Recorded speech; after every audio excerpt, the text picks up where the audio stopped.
So a lot of the times for many years when I would see there was a arrest as it relates to a med spa or a medical facility, it's because there was unlicensed individuals doing something they shouldn't have done and they maimed or killed someone.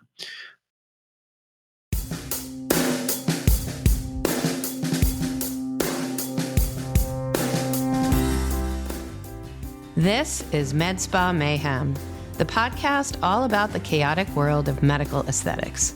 From Botox to lasers to IV bars, learn how to tell real versus fake, legal versus illegal, and safe versus potentially deadly.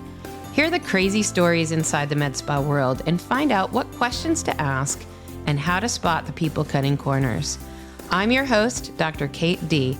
Together, we explore the wild west of medicine that is the aesthetics industry.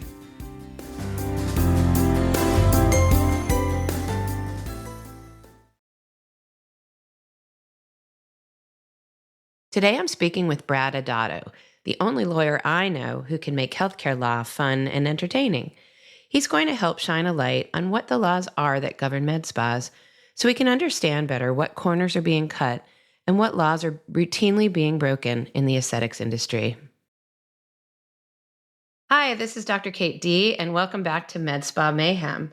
Today, as my guest, I'm having Brad Adatto on to talk about Med Spa Law 101. Brad went to Texas Christian University, graduating in 1994. Then he went to Loyola University School of Law, getting his JD in 1998. Brad's background is in regulatory, transactional, and securities law. Having worked in healthcare law his entire career, he has really, truly an in-depth knowledge of the do's and don'ts of the med spa industry. So, Brad, thanks so much for being here today. Well, thanks for having me. I'm excited to be on this podcast. I know I'm your first season, so that's really exciting for me. Yeah, well, it's been kind of a whirlwind. And just for full disclosure for everybody at home, Brad is my healthcare attorney. So he is the source of most of my knowledge about healthcare law. And when in doubt, I just defer to him. So he's the guy. And I really wanted to bring you on here today to just talk about the basics of med spa law, because I think that most people really have absolutely no idea what the laws are. And this actually includes not only patients and consumers, but people actually practicing within it. Yeah. Do you agree? Yeah, absolutely. So let's just start by defining like what is a med spa or what constitutes the practice of medicine. Yeah, and it's a great question because a lot of times people will say, I'm just a med spa, so I'm not really practicing medicine.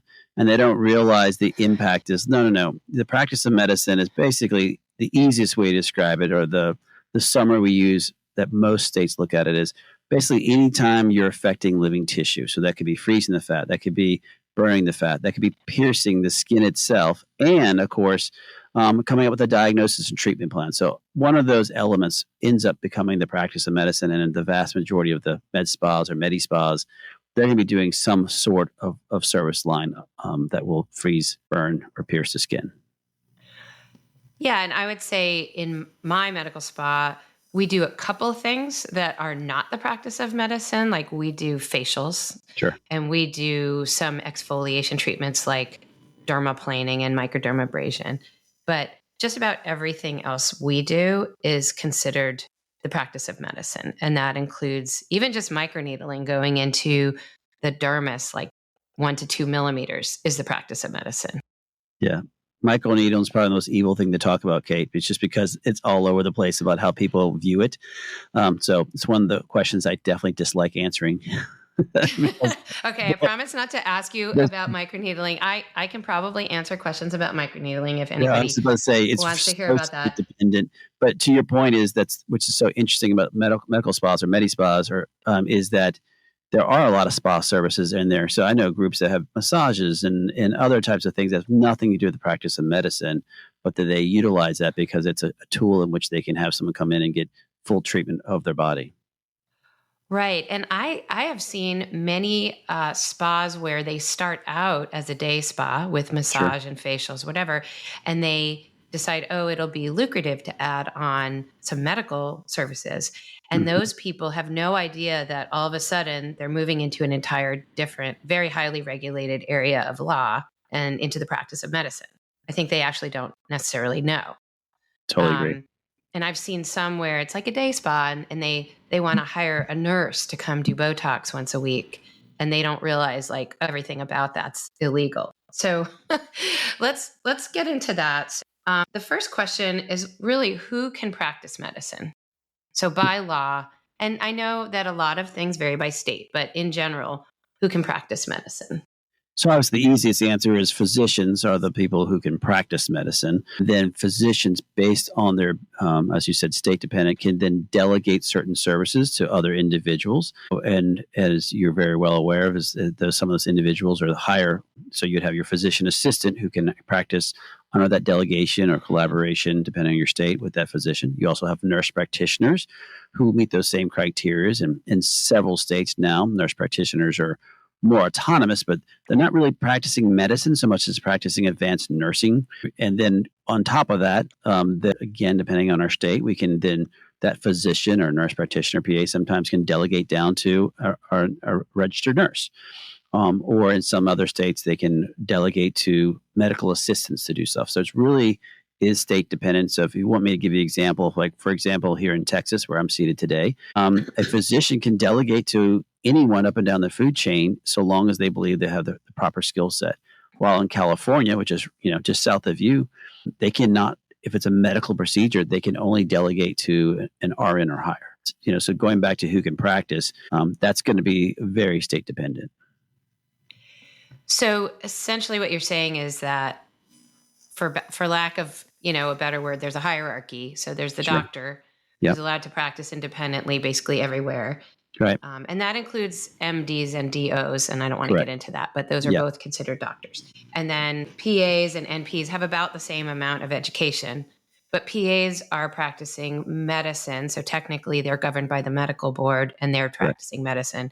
Right. Whereas nurse practitioners have about the same amount of education as PAs, but they're actually practicing nursing. And I think their degree is technically called advanced nursing, right? Or ARNP. So, and then underneath that are registered nurses.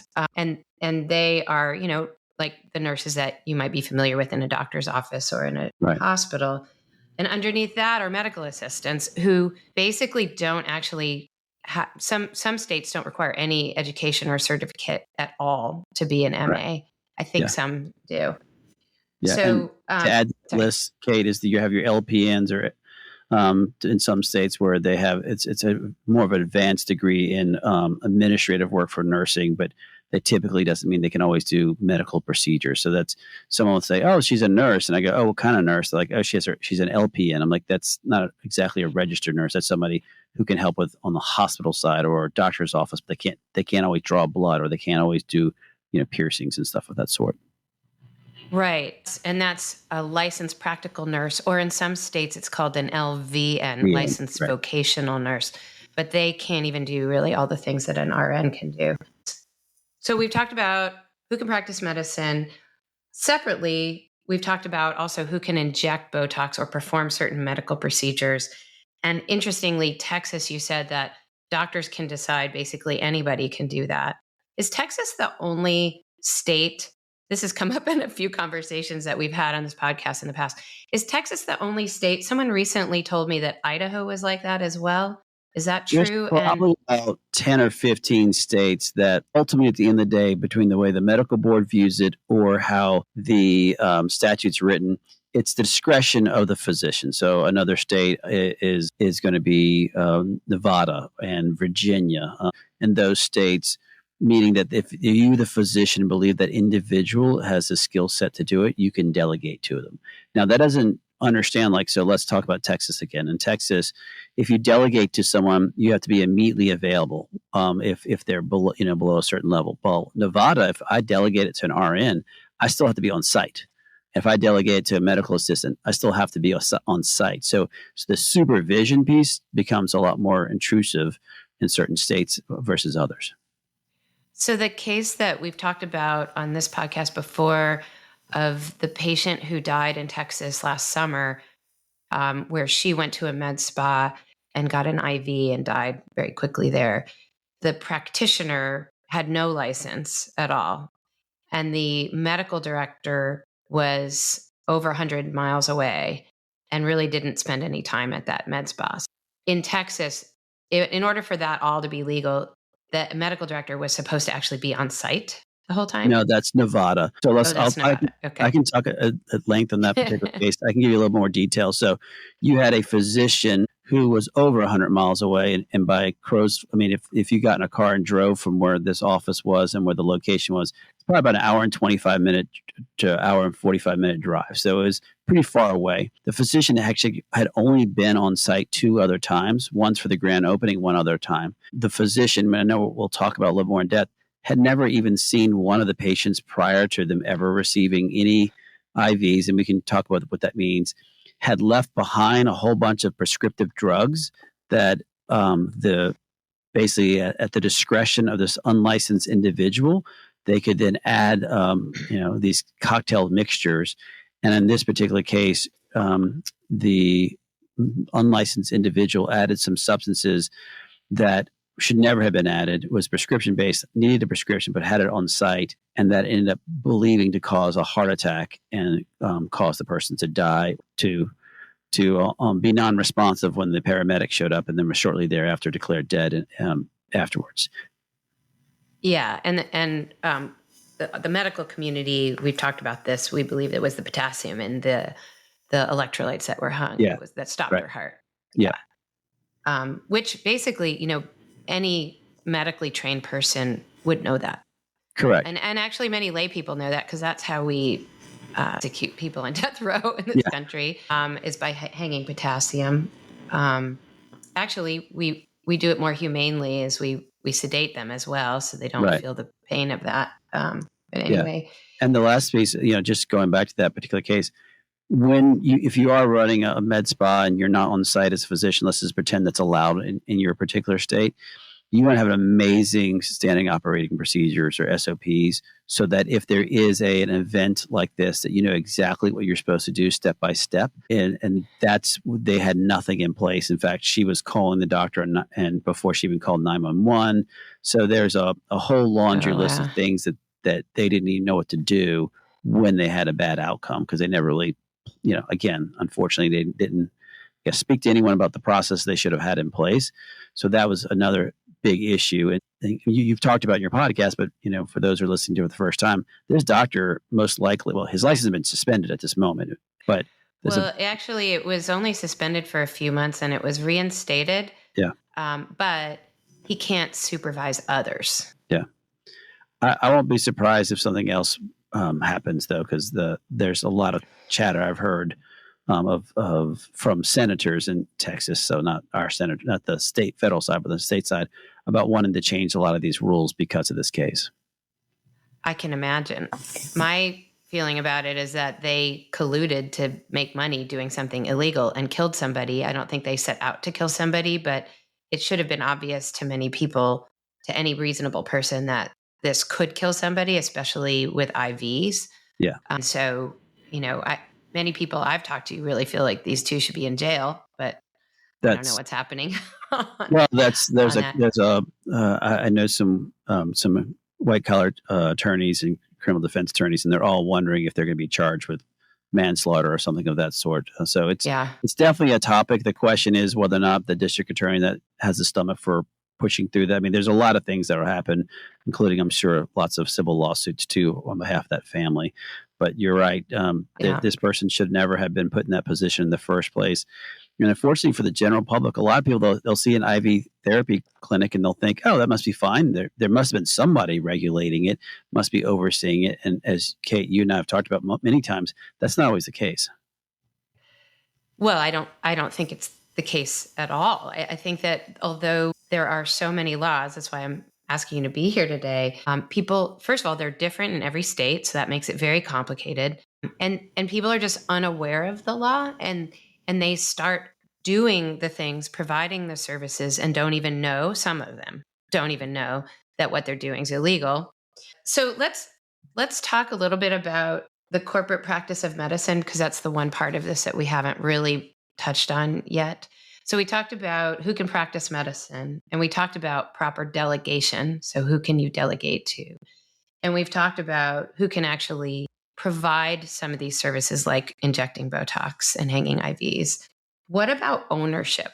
So I feel like this is a big area that a lot of people don't understand. And, I know from listening to your podcast, Legal 123s with Brad Adatto, I love your part. I binged it basically Thank you. when I first discovered it.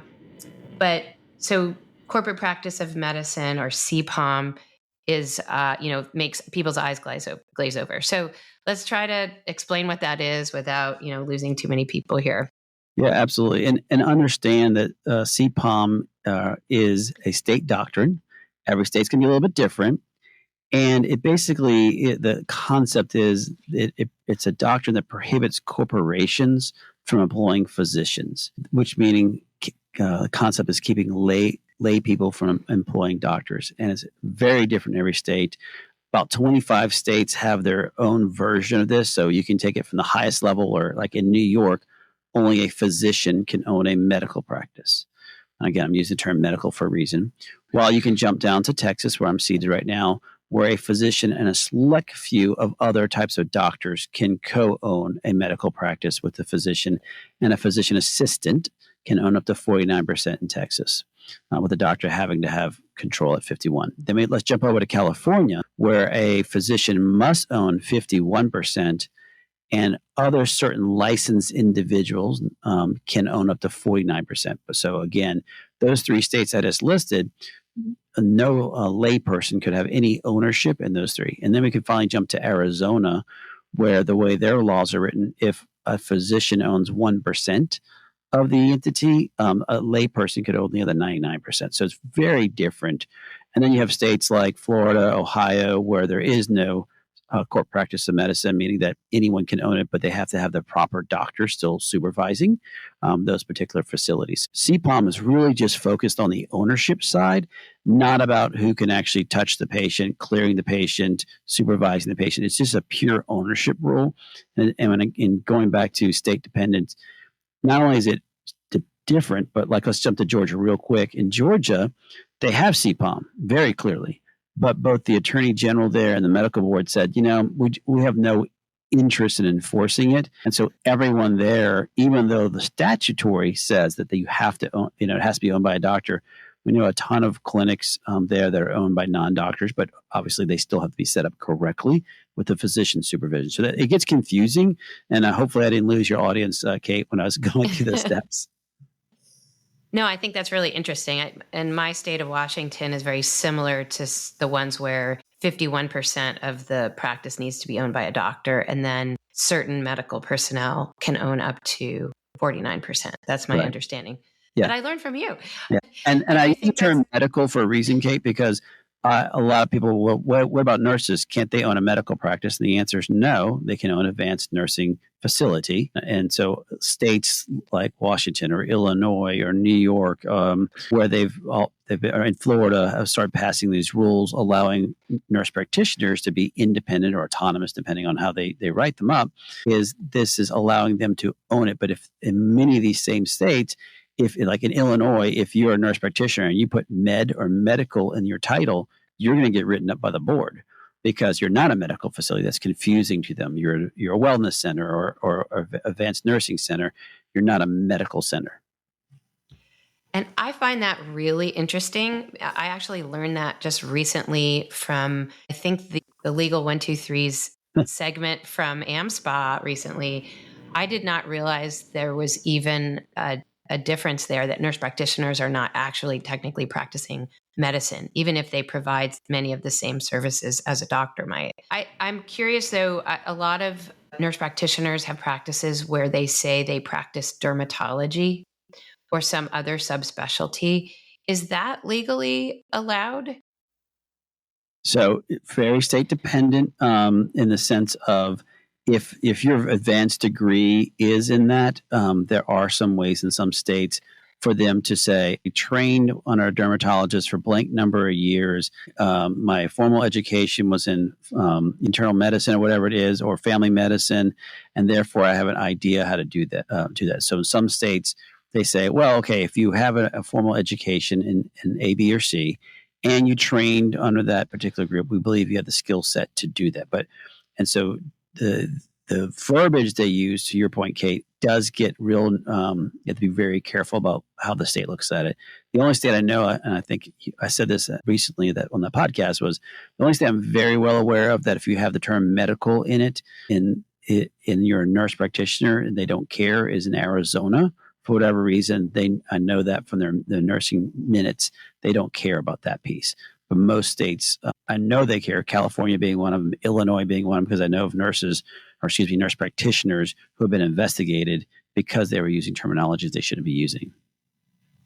Well, that's interesting because I just was looking at one practice in California that was a nurse practitioner who said that they were practicing dermatology. And I find that very difficult as a physician who I practiced radiology for many years and then transitioned into aesthetics that I've been doing now for 10 years. But I never, ever say that I'm practicing dermatology ever. Yeah. And when I encounter anybody with any medical derm problem, I refer them to a dermatologist. And I don't think it's right for any doctor to say that they are practicing a different specialty than what they are. And so the idea that a nurse practitioner could just make that up, and not only are they pretending to practice medicine, they're also pretending to practice dermatology. That's really tough for me because that requires 4 years of medical school and 3 years of dermatology residency and to pass the dermatology boards, which the nurse practitioners have done none of those things. So I think that, I don't know, maybe the states also have laws about false advertising, which I think applies to a lot of these things. Yeah. Can you comment on that or the laws around what you can advertise? Sure. So on a medical advertising, there's two different rules you kind of look to. The first one is the federal rules. So the FTC, the Federal Trade Commission, they are the ones out there who if you're putting something out there that's deceptive or misleading, they can actually send a notice to you. So the famous story was years ago, it was an IV group that was talking about all the greatness of their IV therapy and how it would do all these wonderful things for you. And I guess the FTC had sent them some letters telling them to take it down. They didn't. And the FTC turned around and popped them for, I believe it was like a couple $100,000 fine. And then for every day that they kept this advertisement up, they had hit them with another like $30,000 a day. So it was unheard of back then that they would go after a therapy group, but because they were putting out so much information that was false, deceptive, and misleading, the federal government said you got to stop that. Well, taking that same language in the medical advertising rules, almost every single state has something very similar, where the medical board says if I show up and say I'm the best injector in the entire world, most boards will say that's false, deceptive, misleading. Now, if you were, recognized as in the I'll use like LA Times Best Doctor of the Year award because the newspaper came up with that, and your collective group of doctors voted you that, or at some aesthetic society you were awarded some lifetime achievement award. You're allowed to talk about that. And that's not false, deceptive, misleading. There's only one case I'm well aware of where this doctor said was the only physician in the world that could do a particular surgical procedure, and somebody reported to the board, but he was, because he had patented and had not taught to anyone else this interesting spinal surgery. So he got dismissed. Funny. But that was the only case I've ever been familiar with that was different than, so if you're on your website, if it says you're the best Botox injector and then 30-mile area, you better have a award that says that, because and medical boards will take you up. Although it's a technical violation, they don't like patients being confused. So that false, deceptive, misleading can get you in trouble. Okay, interesting. So I have a couple more topics I want to bring up. First of all, we talked about who can own a medical spa and how there's corporate practice of medicine laws in a lot of states, but not all of them. Right. That brings up the topic of what is an MSO and How are people using that? Yes, MSO it means Management Service Organization. The MSO model has been around forever. It is a concept that allowing non-physicians to participate in the enterprise of helping manage and run a medical facility. So typical model that you'll see is there's a management service organization that's owned by non-physicians. It can be owned by physicians too, by the way. And it enters into a contract known as a management service agreement. And then it helps oversee on the business side the medical practice. All the clinical decision making and oversight of the clinicians still needs to be done on the medical side, but the management service organization is going to help run the business day to day, find the space, help modify the website. He might even help find people like, hey, we need to find more RNs. Can you go find and interview them? But then me, the doctor, I still have to make sure that they are a good candidate for these services. MSO serves its purpose. I mean, I've been practicing over 25 years. My very first job, I was an assistant general counsel at MSO, and it had been around a decade before me. So these are not something new that just got into the industry. Most major medical facilities, most hospitals have a background as a management service organization running these organizations because they need that back office, that support to help propel these clinics. Right. So the picture I want to paint for our listeners is where the corporate practice medicine laws, those are there to protect patients and consumers of these services. And the reason is because they don't want someone else interfering with the doctor-patient relationship. They want the doctor to be able to make the right decision for the patient and not have money or other business things or other corporate reasons to interfere with that decision making, right? Yeah, absolutely. That's my understanding. And So go ahead. yeah, I was gonna say, and don't forget, just because if you're in Ohio, which is a non-CPOM state, that doesn't mean you, the business person, can be making medical decisions. I mean, medical decisions still have to be made by the appropriate medical personnel. Right. Absolutely. So I think what's happening a lot in the med spa space is people are setting up these things without asking about the laws and ending up owning a spa or a medical spa illegally because they didn't know about CPOM or whatever. And when they find out about it, or if they actually set out from the beginning and know about it, they can form an MSO so they can participate in the business side of the industry. But then they have to work with a physician to run the medical practice. And that's when they hire, a medical director or a physician to run it, oversee it, whatever. And then all the people underneath the physician can carry out the various procedures and stuff, as long as the medical care is overseen properly. Right. So that's what's supposed to happen. Yeah. And I think that what we've pointed out over the last few episodes is just all the bits and pieces, all the places where people are not complying with either part or any of these laws. And that's actually putting patients in danger. And so that's why I've been trying to explain why the laws exist. And so that people can ask questions before they go to a place to make sure that it's really doing it legitimately.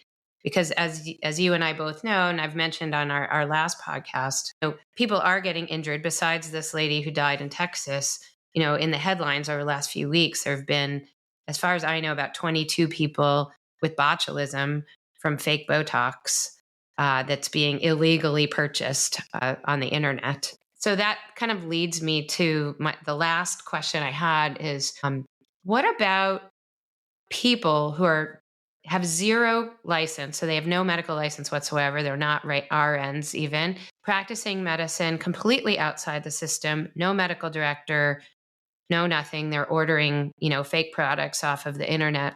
I recently connected with a young woman who I'm going to have on the podcast in another week or two, who went to a place like that and was scarred for life when this person injected all kinds of ridiculous things in her body. And this person had no license, no insurance, ordered, toxic product off the internet that was tainted with mycobacterium. I mean, what are the laws? Obviously that's practicing medicine without a license, right? Yeah. But who's enforcing that? Because this person is still out there doing this to people. This event happened about 4 years ago now.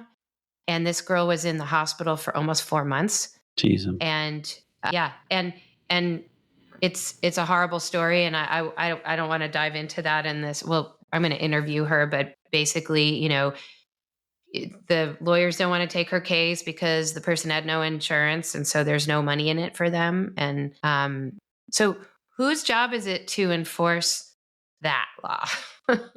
Well, Or what first does off, even the law say? yeah. So, Kate, first off, nice teaser for everyone to listen to the whole story. So, I like the way you set that up. But it's interesting is that there are in the vast majority of states. I can't think of one state that doesn't have it. That if you're doing the unauthorized practice of medicine, it is a felony. So that's the first thing to understand, because obviously they want to protect the profession itself. So depending on your state, you have certain states in which the medical board itself takes this very seriously. And if they find out that somebody is doing something that they're not supposed to do, often the first thing they receive is a cease and desist letter from the medical board, saying, "Hey, you should not be doing this, and you're outside. You're not a practicing physician, so stop." And that's like the first step. That's if they learn about it. And for those who don't know, it's not like the boards walk around and walking in for asking you for papers. It's normally either an angry patient that reported you, an angry former employee, or an angry competitor, because you got. And so if your patients have been coming to you and they're doing great, and your competitors don't know you're doing it, you could be running the most illegal operation of all time. But then, so let's go back to the example that you just gave, and then someone is harmed because you still were doing it incorrectly. So that's supposed to be the first line of defense, making sure the medical board is making sure that those who are touching patients are supposed to be the people doing it. Same with the nursing board, making sure if you're saying you're a nurse that you actually are. Are there situations where people are neither? Absolutely. In some states, though, they take it more seriously, where they actually then will go and arrest the person. Now, typically, when they arrest a person, so this is interesting. Well, I'm curious to hear what happens to your story, Kate. So I'll have to listen to the episode. But normally, it's because they maimed or seriously injured or killed the person, because they were doing something they weren't supposed to be doing. So a lot of the times, for many years, when I would see there was arrest as it relates to a med spa or a medical facility, it's because there was unlicensed individuals doing something they shouldn't have done, and they maimed or killed someone. About 5, maybe 8 years ago now, there's a bunch of arrests in Texas where a bunch of individuals in Houston were doing things they shouldn't have been doing. They arrested everybody. Now, the fascinating part, this goes to the police department, said this is the rule, and they arrested him. So many of these people got arrested and had to go in front of medical boards or other things. What we learned later on is the district attorney's like, I don't feel like prosecuting. So they arrested him. Now this person does have arrest for the rest of their life. And technically they could be arrested again if they try to do that. It's the question about the enforcement side. So I'll jump to a story that just happened about less than a year ago in Florida. As you heard Kate us talk about, is you had a physician that was not licensed in the United States, who was basically allowing a medical assistant, undelegated, without good faith exam, without supervision delegation, to inject people. And I guess what we understand is that competitor reported it, and undercover police officer went in and arrested all of them. Now, I still haven't seen what has happened after that arrest, because we don't know. Will the district attorney go forward with the prosecution, or will they end up dismissing it, or will they plead down to something else? Because a lot of times district attorneys' offices are very busy. I worked in one for 2 years in law school. So a lot of cases that come across desks that prosecutors don't want to touch. And the question is, do they feel sophisticated enough to actually enforce that? So that's probably the biggest issue that we're seeing now, is you have people doing things they're not supposed to do, but the board is either overwhelmed, they don't feel like touching it, or the local district attorney, even if the police officer arrests them, doesn't want to go ahead with an enforcement. So that's I think the frustrating part for most people when it comes to this area where you're like, hey, if you're harming patients and you don't know what you're doing, this person needs to be arrested and taken off the streets so they won't harm someone else. Yeah, well, there was a case in Texas, I think it was 2018. This 26-year-old guy was arrested for practicing medicine without a license. And when they arrested him, the fake Botox that he was using, or the Botox, was labeled in Turkish. And so this came up on a previous episode. But when I Googled that same guy, he's got a practice in, I think this was Houston, actually, still so he got out of jail and went right back to what he was doing. This case that I was talking about earlier happened in California. And I'm curious to know whether the medical board in California would respond if the person didn't ever have any kind of medical license. Is that the medical board, or is that going directly to a district attorney? Yeah, and so in California, it's not only the medical board, but the attorney general office there gets involved in those kind of cases because it's Okay. a state law. Well, that's really interesting. Well, I I have a interview set up with her coming up. So that'll be, she's basically on a crusade to let people know about her experience because it was so Absolutely. awful. She's a young girl and she's got scars all over her body now, and she still has the infection smoldering. So It's awful. I know. Well, I'm hoping that the take-home message that we're conveying is that there are actually many laws, and that's why I wanted to bring you on, because I think it's very complex. It's really hard for people to grasp because every state is different and the nuances are different. But the bottom line for everybody is that medicine should be practiced by people who are very highly trained and know what they're doing, generally doctors, that all of what we do in the medical spa space is the practice of medicine and has to be governed by the same laws that we have governing hospitals and doctors' offices. And the risks you run if you have somebody who's not well trained, not overseen, or has no license at all, or is purchasing product and things illegally, is that those things can lead to death, or I hate to say not dismemberment, but Disfigurement. but disfigurement in a big way, and can be just extraordinarily harmful. So it's really important to know that the person that you're going to know what their credentials are, know who the director is, make sure that there's proper supervision, make sure that the medical director is there at least sometimes. I always tell people to go ahead and ask to get an appointment with the medical director, because if that's literally never possible, then that medical director is just never on site. Yeah. And so that place is probably functioning illegally. And if the person can't point to their license and their experience to prove that they, know what they're doing, that they're also probably practicing illegally. And I think that the consequence for all these people having gotten into the industry illegally is that they cannot legally purchase Botox or fillers or lasers, for that matter, or even the IV supplies without being a doctor or having a doctor as their medical director. So now they just go on the internet. Well, I can buy anything off the internet. And now they're illegally purchasing as well. And those things aren't manufactured properly. They may be contaminated. You have no idea where they're coming from.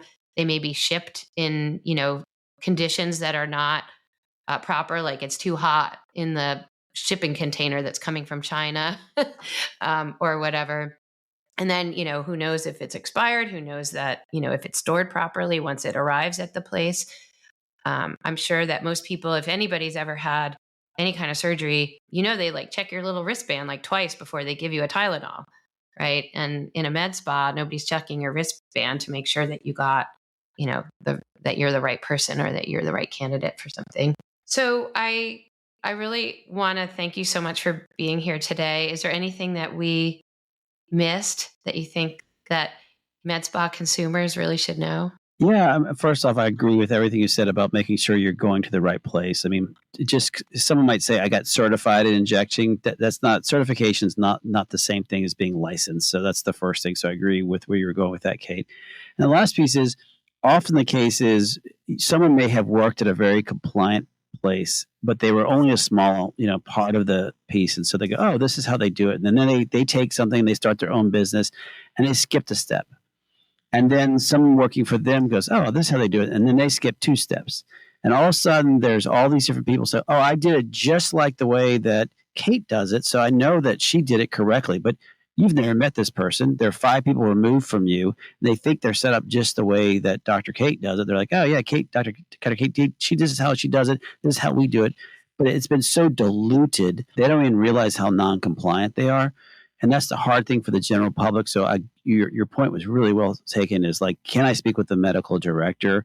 Because that at least demonstrates how how compliant they are. And they might not mean to be non-compliant. I mean, most of the time, these people, a lot of them want to be compliant. They just don't even realize what the rules were from the beginning. And then to your story, I know many people in Texas who've gone to what they thought was a good IV bar place or a nurse that was injecting, had no idea about the good faith exam, had no idea that this person should never have owned that facility. And of course, had a bad outcome. And they calling me, again, family and friends, telling me about it. I'm like, yeah, well, of course that's a terrible place. You never even saw a doctor. And of course they can't do that. They're not licensed to do that. So that's the part that I think is harder on the general public than someone like you and I who've been so educated on it.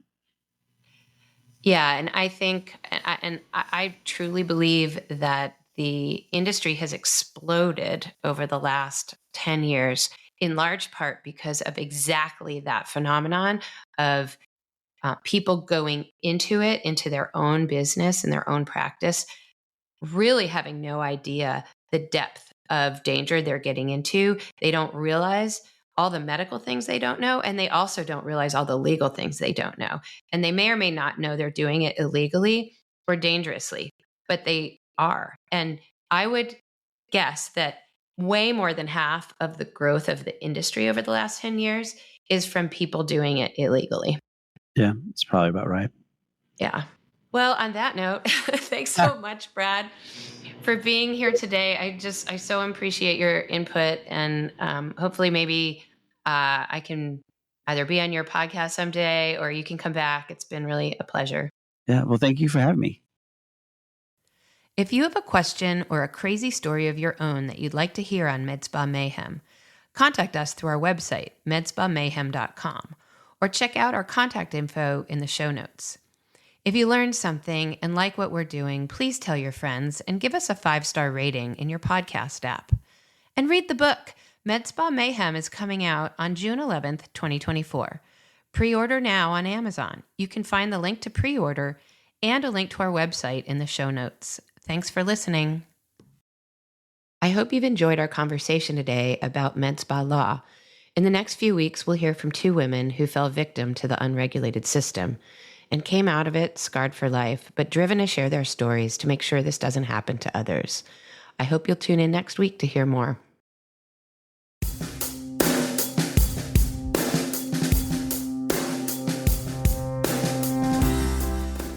This has been Med Spa Mayhem with Dr. Kate D. We are so grateful you're listening, and we hope you've learned at least one fun or possibly disturbing fact today. Don't forget to subscribe and leave us a 5-star review. Oh, and read the book. Med Spa Mayhem comes out June 11th, 2024, available everywhere books are sold. You can pre-order now on Amazon. Links and more can be found in the show notes and on medspamayhem.com.